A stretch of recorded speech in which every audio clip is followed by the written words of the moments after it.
श्री वामन भट्ट जी के मन में उस मोर गांव निवासी के श्री मयूरेश्वर की महिमा से युक्त वचनों को सुनकर श्री गणेश के प्रति दृढ़ भक्ति एवं निष्ठा जागृत हुई। तदंतर उन्होंने तब अनुष्ठान प्रारंभ किया। एक दिवस श्री गणेश ने उन्हें स्वप्न दृष्टांत दिया और कहा कि हे वामन भट्ट, आपके भाग्य में संतान सुख नहीं है।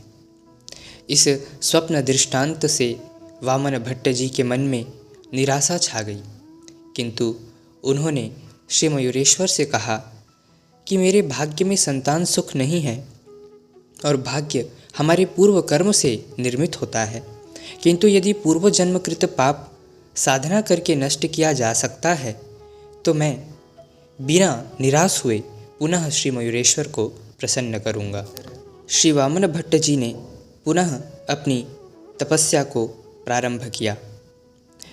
उनके इस दृढ़ निश्चय से उनका भाग्य परिवर्तित हुआ और श्री गणेश प्रसन्न हुए और प्रकट होकर उन्होंने कहा कि हे वामन भट्ट, मैं आपकी इस दृढ़ भक्ति से प्रसन्न हूँ, इसीलिए आपके भक्ति एवं तप के प्रभाव से मैं स्वयं एक अंश से आपके पुत्र के रूप में जन्म ग्रहण करूँगा। श्री मयूरेश्वर के इस अमृत तुल्य वचन को सुनकर श्री वामन भट्ट अत्यंत प्रसन्न हुए। तदंतर कुछ काल के पश्चात माघ मास के शुक्ल पक्ष की चतुर्थी को शुक्रवार रेवती नक्षत्र द्वितीय चरण मध्याह्न को परब्रह्म श्री स्वानंदनाथ श्री मयूरेश्वर माता पार्वती बाई के गर्भ से श्री मोरिया गोसावी जी के रूप में प्रकट हुए। इस प्रकार वह बालक दिनों दिन बढ़ने लगा। उसका नाम मोरिया रखा गया। बालपन से ही श्री मोरिया की भगवान स्वानंदनाथ श्री गणेश के प्रति दृढ़ भक्ति की भावना थी। वह गणेश भक्ति संबंधी खेल ही खेला करते थे। अपने मित्रों को इकट्ठा करके खेल खेल में श्री गणेश की पूजन किया करते थे। इस प्रकार उनका बचपन गणेश भक्ति से ओतप्रोत आनंदपूर्वक बीता जा रहा था, किंतु उन्होंने एक समस्या को भी झेला और वह परिस्थिति इतनी गंभीर हो गई कि बात उनके जीवन मरण तक पहुंच आई।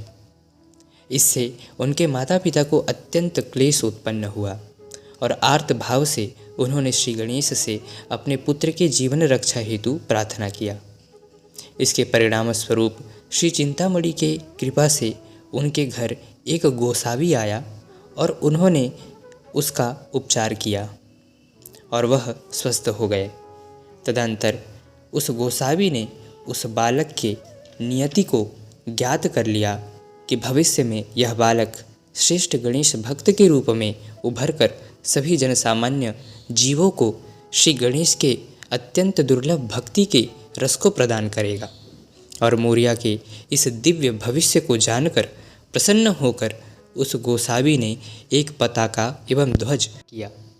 इस प्रकार श्री मोरिया जब अपने 8वें वर्ष में प्रवेश करते हैं और यथा समय उनका यज्ञोपवीत संस्कार भी कराया गया और सांगोपांग सभी शास्त्रों का उन्होंने अध्ययन किया एवं श्री मोरिया के मन में दिनों दिन श्री गणेश की प्राप्ति की तीव्र इच्छा बढ़ने लगी। जैसे कि यह सर्वविदित तथ्य है कि ईश्वर तक पहुँचने का मार्ग श्री गुरु ही प्रशस्त करते हैं।